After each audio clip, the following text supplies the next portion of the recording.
I bought a small condo to give a home to my family. The mortgage was for a primary home, so I had to sign a contract to stay in that home for at least a period of 1 year. But within a few months, I had to move to a new city because of my job. The problem was I could not have afforded to pay mortgage here as well as pay rent for a new home in a new city. In desperation, I searched for options. I managed to convince my mortgage company to let me out of the contract and let me rent my home. Next problem, how was I going to manage this rental property while being about 1,000 miles away in a new city? Within a week, I researched and found a good property management company. Thus, I was forced into becoming a real estate investor and an investment property owner. The next 1 year gave me the confidence and experience to continue my journey. That stressful situation opened the doorway to me owning many more properties and investments that made me a millionaire within 5 years. If you watch this full video,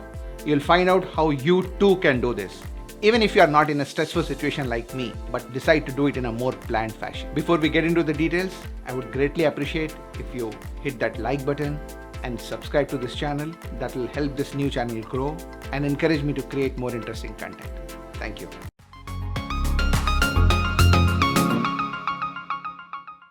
I grew up in India before immigrating to the United States in 2010. While growing up, my dad always used to tell about that one vehicle for everyday folks to create wealth, real estate. My dad himself invested in real estate whenever he could. He did have to sell some of those when the family needed money. Of course, the real wealth is built when you hold real estate for a long time.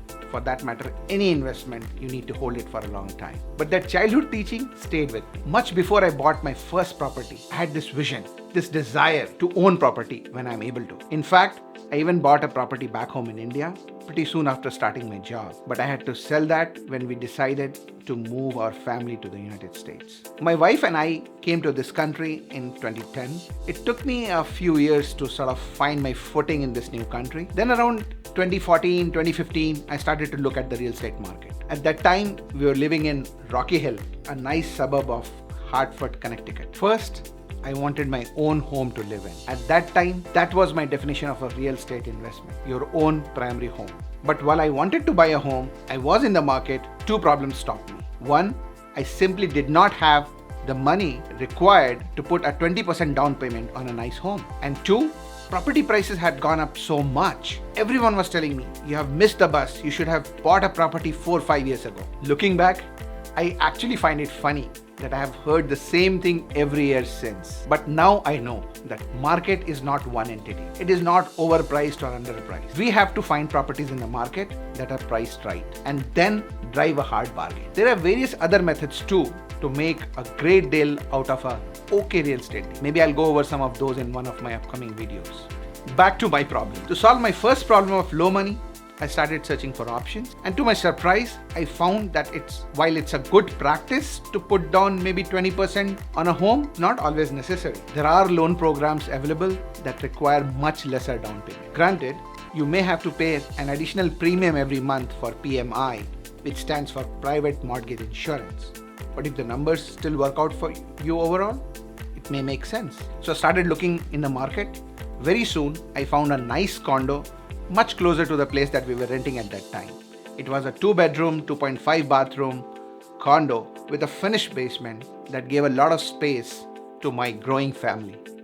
The house was listed for about $150K. I was able to negotiate it down to about $136K. That became possible because I hired a home inspector, paid him $400 to do a detailed inspection on the house. I then used the shortcomings highlighted in that inspection report to negotiate a bargain with the homeowner. That was my first win, buying the property under market value. Talking to multiple banks and lenders, I found a mortgage product where I had to bring only 5% down payment. This type of loan is available to anyone who is buying their primary home. I also managed to convince the buyer to throw in $3,000 as seller's credit. That helped reduce my closing costs. So my numbers look like this. Sale price, $136,000. Loan amount, 95% of the sale price, $129,200. And these are the other numbers. All in all, I could close on the house just by bringing $8,500 from my pocket. This was an incredible feeling for me and my family. We were the first time homeowners. We promptly moved into the house and started enjoying living in the space that we owned. I would get the same incredible feeling if you decide to like this video and subscribe to this channel. It will really help this new channel and I truly appreciate it. Thank you. So all went on well for about 4 months. Then suddenly I received a setback at my job. We lost a major client account. Not enough work was left in my local office. But I've always given my best to the job, so my bosses were pretty happy with my skills and the work ethic that I bring. So I was given an option. Take a promotion and move to a new city. Promotion, you said? That should be good, right? I actually faced a very tough choice. See, I could not afford 2 mortgages, or a mortgage here, rent in the new city. See, on one hand, I couldn't have afforded a mortgage here and a rent or a mortgage in a new city as well.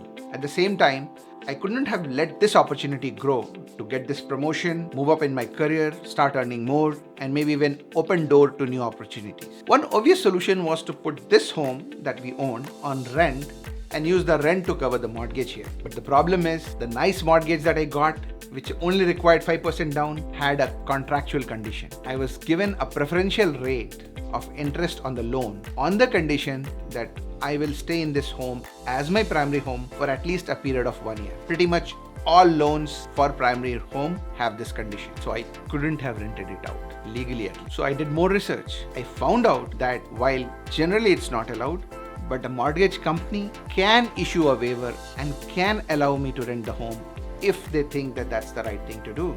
Mind it, they are not required to do this, but they can. I felt that I had a special situation and a case that I could make to the mortgage company since my employer was asking me to move to a new city for work. So I wrote a nicely worded letter to my mortgage company requesting them to allow me to rent my home. I also sort of hinted to them that if they don't allow me this, I'll have difficulty paying my mortgage. After waiting for some days filled with anxiety, I received this letter from my mortgage company. They allowed me to rent out the place. So now I was allowed to rent out the place. But there was another problem. See, I was going to move from Rocky Hill, Connecticut to Atlanta, Georgia, which is about 1,000 miles away. How to manage the rental property and the tenants? It's a lot of work to find tenants, take care of their queries, do maintenance, collect rents, do repairs. How could I do all of that while living 1,000 miles away in Atlanta?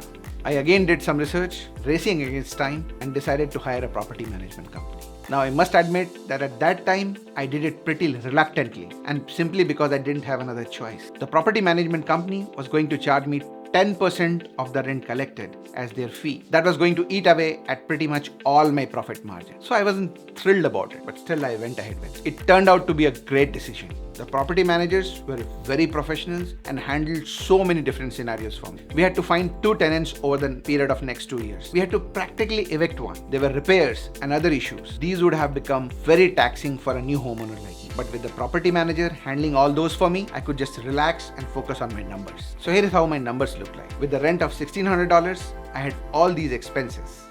Basically, I was losing a bit of money, but I was happy with the overall situation. After a year, the rents went up and I started making about $100 a month. So even though I didn't make much money from rent, it was a great learning experience for me. I learned to work out my numbers. I learned how tenant screening is done by the property management company because they used to talk to me, explain to me what they are doing. I learned what kind of problem can come in. And most importantly, I learned that every problem can be handled. There is nothing to be afraid of. I sold this property after a couple of years for a nice capital gain. I used that money to buy my next property in Atlanta, where I'm still located. And I made sure to keep a property manager involved in managing my next property as well. Again, having the property manager freed me up from all the hassles that come with managing a property, and I was able to focus on my numbers and continue my journey. Very soon, I was owning 10 units of rental real estate. This experience taught me a few things. One, there is opportunity in every challenge. Once you believe that, you will see the world different. Second, don't be afraid to take action. So many of us have all these great ideas. I myself was thinking about getting into real estate for so many years without taking any action. Now my only regret is that I should have done this much sooner, much earlier in my life. Success comes to those who take action. And third, our biggest enemy is our own mind. See, our mind would tell us why something would not work out. But if you make effort to educate yourself and learn the fact, you can train yourself to look below the surface.